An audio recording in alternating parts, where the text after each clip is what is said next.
जय श्री जगन्नाथ। मु सुमिता बेहरा बापी आपण मानकु मो चैनल को स्वागत करुच्ची। ए चैनल रे आमे गप शुणुचे, गीत शुणुचे, बड़ बड़ साहित्यिक मानकर द्वारा लेखा जाइथिबा कहानी गुड़िक मध्य शुणुचे। आज मो रचनारू गोटे क्षुद्र गल्प पढ़ी आपण मानकु कहिबी। आसंतु सुनिबा कहानी सुरुआई। कहानी सुरुआई। श्रावण मासरे मले मढ़ केमिति पोड़ा हबो, लुगापुटा तो सुखुनी। चकित होई चाहिली मो सुरुआई को। कौनसी लोक निज स्वामी पाई किपरि एपरि शब्द व्यवहार करिपारे। से किंतु निजर चिराचरित शैली रे गोड़ को लंबेई दुई हाथ पापुली को आंठु भितर जाकी सामान्य आग को झुंकी बसी रही। अजा पड़िछंती मृत्यु शय्यारे, अथच ता मनरे टिके हेले दुख नहीं। निर्विकार तपस्विनी भली चाहि रहिथिला तार स्वामी देवता आड़क। स्वामी को समस्ते देवता बोली कहती, किंतु ता आखिरे अजा देवता थिले कि ना से कथा मते जणा नहीं। दीर्घ 8 वर्ष परे मु अजा घर गाँ को आसतिली। इच्छा थिला मध्य आसी हुएनी सुदूर कनाडारू निज माटी को। पिला मानकर पाठ पढ़ा ता सहित मु निजे मध्य चाकरी करे। आसिले शाशुघर बापघर एमती ही समय पड़ाए आ कुआड़े जाई हुएनी। अजांकर देह खराब शुणी अजा घर को आसतिली। सुरुआई मो बोर माउसी झीर भौणी हब। तांको घरू फेरी बो को मु सब कथा कहिली। मो बो किंतु मो कथा शुणी जमारू आश्चर्य हेलानी। सामान्य उदास कंठरे कहिला, माउसी कौन जानुची, से कौन सब कहूची, एमती तो हबार थिला। मु सप्ताहे आश्चर्य हेली, कहीं ना आगरू मु केबे सुनिनी जे कौनसी स्त्री एमती तार स्वामी पाई कहबा। मु पचारली, माने? बो कहिला, माउसी मोर बहुत भल लोकमी। मो बो मुहर मु जहा सुनिची आ मो निजे जहा देखिची, निजे जहा अनुभव करिची, सेथुरु जानिची सुरुआई गोटे बहुत भल मनीष, किंतु ता जीवनटा बड़ दुखर। गोटे सिनेमार कहानी परी हम। 15 वर्ष बयस तार बाहागर होइतिला। मौसा थिले 6 फुटिया गोरा तक चेहरा, राजा रामचंद्र पर देखियो। आ माउसी से थिला बांगेरीटे, त्रिपंड काली, आवश्यक ठार बहुत बड़ बड़ तार आखि दीटा। कहया गले असुंदरी मनीषटे। सेथिरे पाठ जमा पढ़ीनी।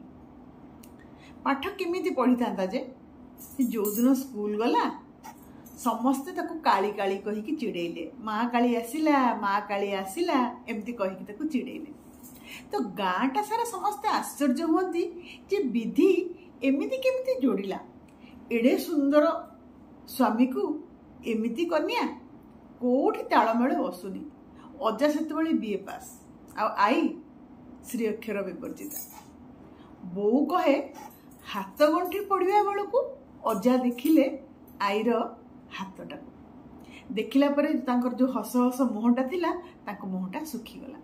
अजांकर सेई जे तांको मुह सुखीगला तापरठू तांको मुहरे हस आ केही केबे देखिनी। तापर कौन है बो एमती झील को न देखी केमती बाहागर करदेले जे? मु आश्चर्य होगी पचारली, कारण आम समय तो सेमती नहीं। सेतेबेले बाहागर एमती पुओ झील भितरे देखा देखी नथिला। घर लोक जोठी ठीक करथिले सेठी बाहागर होउतला। काहारे हेतिपई कोनोसी प्रकार आपत्ति रहु नथिला, किंबा जार मनरे किछि रहुतला सेटा भितरे ही रही जाउतला। सुरुआईर जो बाहागर तोर है ता पर घटना किंतु थिला भारी दुख भरा। चतुर्थी राति रे मौसा कौन कले ना घर छाड़ी पलैले। राति सारा समस्ते खोजिले। ता परदिन सकाळे देखिला बेलू गाँ पोखरी कूल जो आंब गछटा अच्छी से आंब गछ तलर जो चौतरा अच्छी से चौतरा तले शोइचंती अजा। लोक मैंने बुझे सुझे घर को आनिले गाँ लोक मैंने परिवार लोक मैंने तो गाँव रे पंचायत बसिला। मौसांकर एका जिद सी माउसी को रखिबेनी घर को फेरई देबे ताको ग्रहण करिवे नहीं। तो आजिकाली भाया से छाड़पत्र व्यवस्था किसी नथिला नहले हुए तो छाड़पत्र हो जाता। सेठू कौन है मु पचारि तो बो कहूला पंचायत निष्पत्ति नेला जहा तो हेबार हो साराणी जोड़ी जिते बड़े उपरू भगवान बनईकी छाड़ी ताकू कौन भांगी हम से एकाठी ही से मानकु रहिबाकू पड़िबो। ता छड़ा मौसांकर जे माँ ताको बो जे सी कतरा लगा बुढ़ी बिछणारू से उठी पारती दीर्घ दिन धरी से असुस्थ। मौसा जिते छोट होते से बापा चली जाइए आउ भाई भौणी कहीं नहीं से गोटे मात्र पुओ। तो मौसा केते आउ करिवे बाहर कथा बुझिबे ना घरे मार सेवा करिवे से गाँ लोक माने झील देखिकी बाहागर कर देथिले मो माउसी सांगे। से मौसा को मात्र 22 वर्ष आउ माउसी को तो 15 वर्ष किंतु माउसी सिना बयस 15 थिला तार किंतु बुझिवा शक्ति बहुत अधिक। से गोटे पक्का गृहिणी भली घर संभाली नेला सासूंकर सेवा जत्न कला रांधी बाढ़ी घर लिपा पोछा को काम रे तार त्रुटि नहीं। सासू तार सबु कथा जानती सबु बुझंती पुओर अभिमान भी बुझंती बोहूर कष्ट भी बुझंती हेले सी निरुपाय सी तो कतरा लगा सी तो बिछणारे सी आ कौन करि परिबे। गाँ लोक ठीक कर देइचंती सी तो निजे बोहू देखी जाई मध्य नाहांती तो पुओर मन पसंद कन्याटे जोगाड़ करि पारलेनी बोली भारी अनुताप करती आउ बेले बेले बाहुनी बाहुनी कांदती मध्य। मु पचारि ताले सेमानकर पिला दिटा केमिति हेले अजय तांको भल पाउ नथिले। बो कहिला पुरुष और नारी दी जण जदि गोटे घरे गोटे छात तले एकाठी दिन दिन मास मास वर्ष वर्ष गोटे सेजरे रहिबे गोटे सेजरे शोइबे ताले जहा हबार कथा ता तो निश्चय हेबो। देहर तो पुणी गोटे भोक अच्छी समस्तकर अच्छी एमती देखा गले अजा आई ना को मात्र स्वामी स्त्री अवश्य घर जहाँ दरकारी जिनस पिला मानकर जहाँ दरकारी जिनस मौसा सबू जोगई दियंती खाइबा पिंधिबा कोथिरे तांकर हेला करंतिनी। पिला माने जेतेबेले टिके बड़ हो गले सेतेबेले सेमानकर कथबार्ता पिला मानक माध्यम चले जे तोर माँ को कही दे एमती कि तो बापा को कही दे एमती तो से माने मुहामुही कथबार्ता हबार पिला माने मध्य देखि नांती पिला मानक द्वारा ही तांकर कथबार्ता एमती चले जेतिकी दरकार सेतिकी अधिक किछि नुहे। आ माउसी कथा देखो सी निजको पूरा समर्पी देला परे भी ताकू ताकू स्त्रीर सम्मान किछि मिलिलानी किंतु सी कौन सी दिन तुंड खोलिकी निजर ना अधिकार मागिछि ना स्त्री होइछि बोली किछि दाबी करिछि। सकाळु राति जाए से लोपटणी पारा परी खटुथिबो हेतु हला दिनटो सी जे काली सी असुंदरी से कथा शुणी शुणी सी बड़ होइतिला। आ अजय ताको बाहालाठु तार 14 पुरुष उद्धार हो गले एक कथा माउसी मनरे बसा बांधी रहितिला। सेतिबाई सी कौन निजको सब बेले गोटे बहुत छोट बोली भाबुथिला। तो से मनीषटा आ कौन करता मौसांकर उपेक्षा ताकू किंतु भितर भितर बड़ कष्ट दौथिला से भांगी जाउथिला भितरे भितरे एवं धीरे धीरे कौन है ना तार मस्तिष्क विकृति घटिला। मन को मन कौन गुड़े एणु तेणु बके हेले किए शुणे ता कथा पिला माने मध्य छोट छोट से माने निज निज कार्य ବ୍ୟସ୍ତ ରହିଥାନ୍ତି। ତ ସେମାନେ ବି ଏମିତି ବାପା ମାଙ୍କର କଥାବାର୍ତ୍ତାରେ ଏସବୁରେ ଅଭ୍ୟସ୍ତ ହେଇଗଲେ। ସେମାନେ ନିଜେ ନିଜେ ନିଜର କାମ କରିବା ମଧ୍ୟ ଶିଖିଗଲେ। ଏତେ ସବୁ ଭିତରେ ମଧ୍ୟ ମାଉସୀ କିନ୍ତୁ ସମସ୍ତଙ୍କର ଯତ୍ନ ନେବା, ଘରର ରୋଷେଇବାସ କାର୍ଯ୍ୟ କରିବା, ସବୁ କାମ ସେ କିନ୍ତୁ ଚୁପଚାପ କରୁଥାଏ। ନିର୍ବାକ ହେଇ ମୁଁ ଶୁଣୁଥିଲି ଗୋଟେ ନାରୀର ବ୍ୟଥାଭରା କାହାଣୀ। ଝିଅଟିଏ ଯଦି ଅସୁନ୍ଦରୀ ହେଲା, ଝିଅଟିଏ ଯଦି କାଳି ହେଲା, ସେଟା କ'ଣ ତାର ଦୋଷ? ସୁରୁଆଇ ପରି ଭଲ ମଣିଷ ଗୋଟେ ଖୁବ୍ କମ୍ ଥିବେ। ଘରର କୌଣସି କର୍ତ୍ତବ୍ୟରେ ସେ କେବେ ହେଳା କରେନି।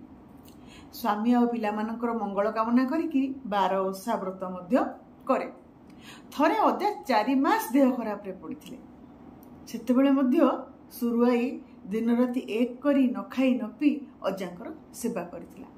କିନ୍ତୁ ଏତେ ସବୁ ପରେ ମଧ୍ୟ ସେ ତା ସ୍ୱାମୀର ପ୍ରେମ ପାଇପାରିଲା ନାହିଁ। ଆଦର ସୁହାଗର କଥା ସିଏ ତ ବହୁତ ଦୂରର କଥା। ସୁରୁଆଇକୁ ସିଏ କେବେ ହେଲେ ଏମିତି କହିନାହାନ୍ତି। କିନ୍ତୁ ଆଈର ଯଦି କିଛି ହେଲା, ଦେହ ଖରାପ ହେଲା କି କିଛି ହେଲା, ଅଜା କିନ୍ତୁ ବହୁତ ବ୍ୟସ୍ତ ହୋଇ ପଡ଼ନ୍ତି। ଡାକ୍ତର ବୈଦ୍ୟ ପାଖକୁ ଦୌଡ଼ି ଯାଆନ୍ତି, ଔଷଧ ଆଣି ଦିଅନ୍ତି, ଏସବୁ କାମ କିନ୍ତୁ କରନ୍ତି। ତ ତା ଭିତରେ ଆଈ ପ୍ରତି ତାର ପ୍ରେମ ଅଛି କି ନାହିଁ ସାଧାରଣ ଲୋକ ମଧ୍ୟ ବୁଝିପାରନ୍ତି ନାହିଁ ଯେ ଇଏ କୋଉ ପ୍ରକାର ପ୍ରେମ।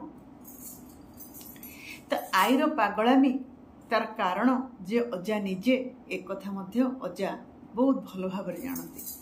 କିନ୍ତୁ ତଥାପି ସେ ଆଈଠୁ ଦୂରେଇ ରହନ୍ତି। ତ ହଠାତ୍ ସୁରୁଆଇ ଘରୁ କାନ୍ଦଣା ଶୁଭିଲା।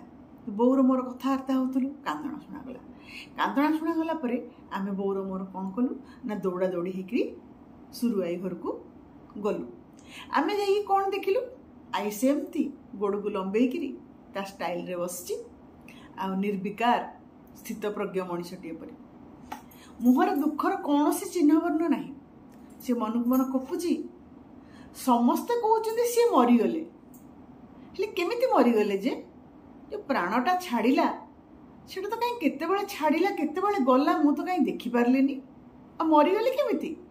ହଉ ଯଦି ମରିଗଲେ ତାହେଲେ ଏ ଯେଉଁ ଢୁ ଢୁ ବର୍ଷା କଚାଡ଼ୁଛି, ଶ୍ରାବଣ ମାସ, ତାକୁ ପୋଡ଼ିବେ କେମିତି?